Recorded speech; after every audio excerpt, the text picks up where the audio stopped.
Mu by'ukuri iyi ni inkuru mbi ibabaje cyane mu matwi y'umuryango wa Irene Murindahabi ndetse no mu matwi ya Rosine umugore wa Irene Murindahabi.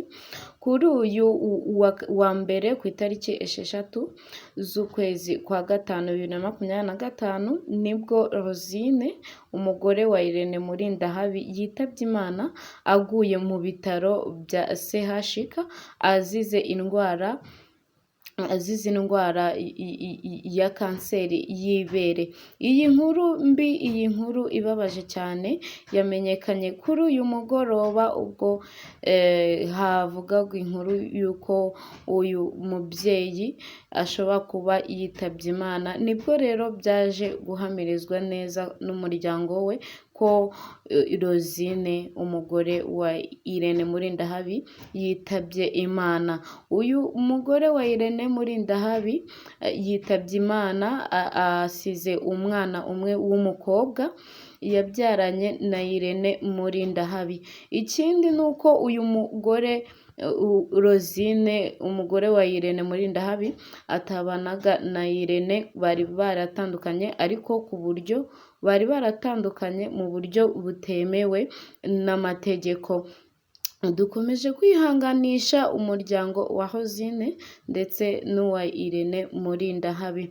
Abantu mukurikiranye Isanzure TV, umuntu ugeze aha bwa mbere cyangwa se umuntu ugeze kuri iyi channel bwa mbere, ndagira ngo musabe akore subscribe ajye abasha kubona ibindi biganiro. Kandi mpaye ikaze abadukurikiranye bose hano mu Rwanda ndetse no mu karere duherereyemo, bari hanze y'igihugu Amerika ndetse Uburayi bwose tubahaye ikaze kuri Isanzure TV.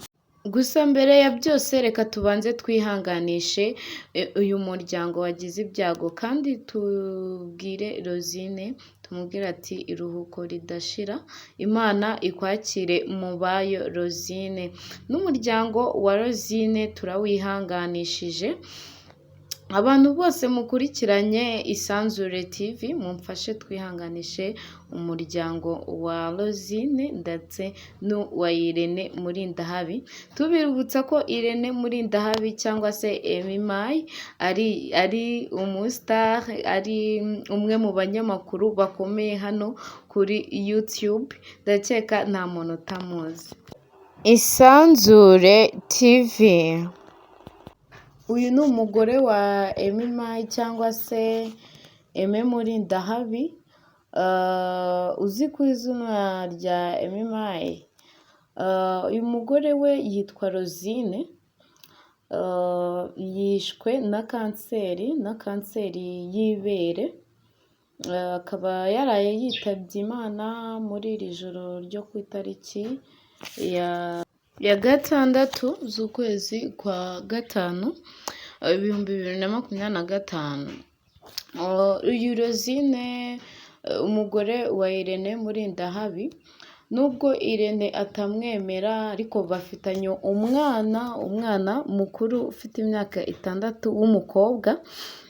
Aime Murindahabi mu by'ukuri yakomeje guhakana ko atigeze ashaka cyangwa se ko nta mugore afite, ariko ibyo byose ni ikinyoma cyambaye ubusa, kuko Aime Murindahabi yashakanye n'uyu Rosine bakorana n'ubukwe, ariko nyuma byaje kuba bibi aho Rosine yafatwaga n'indwara mu ibere bikaza kumuviramo kanseri, Aime Murindahabi akamwanga.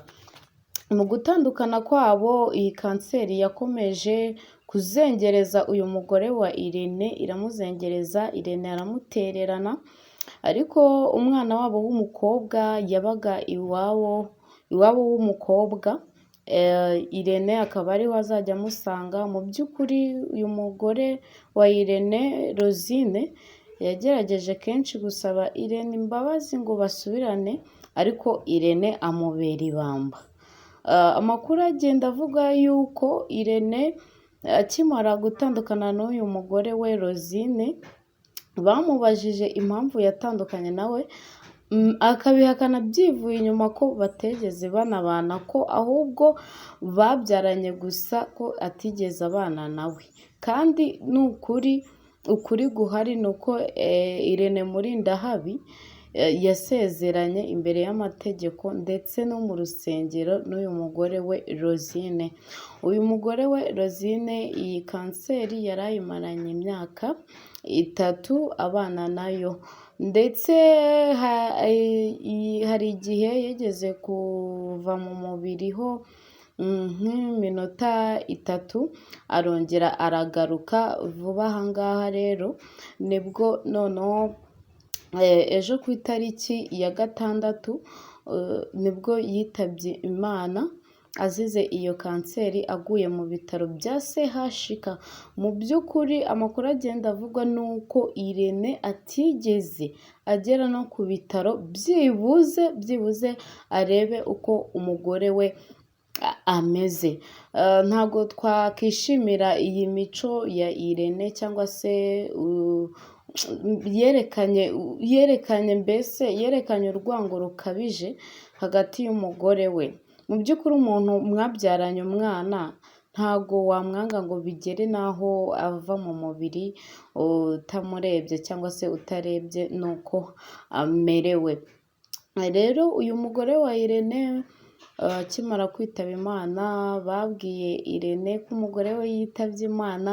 Irene abifata nk'ibisanzwe ahubwo ikintu cyababaje abantu ni uko yavuze ngo bizere ko umwana we ameze neza, ngo naho nyina we nimba yagiye ngo yagiye.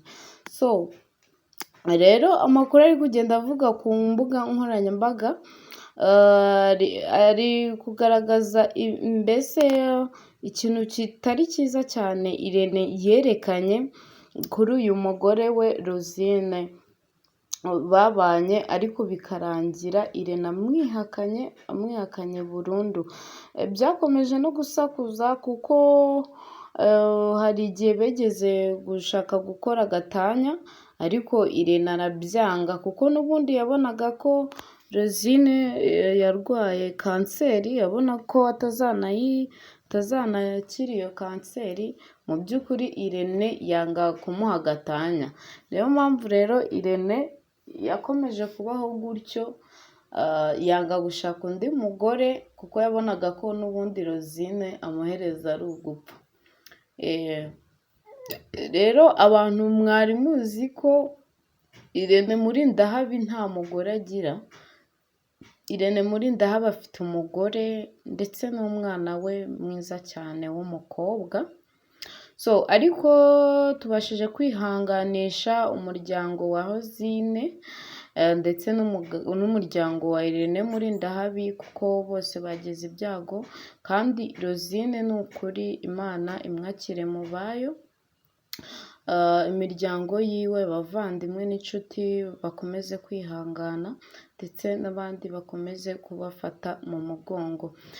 Ndushaho kubabwira yuko ubu ngubu Irene Murindahabi yisubiyeho, akaba yagiye kwa ba nyirabukwe kubafasha uko bazashyingura umugore we Rosine.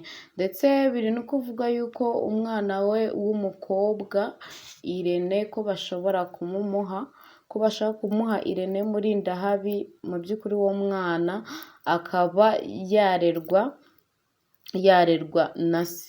Turacyari kubikurikirana, igihe cyo gushyingura tuzabaha andi makuru, ndetse tuzakomeza kubagezaho n'ibindi byinshi bizajya bigenda bivugwa kuri uyu munyamakuru w'icyamamare Irene Murindahabi.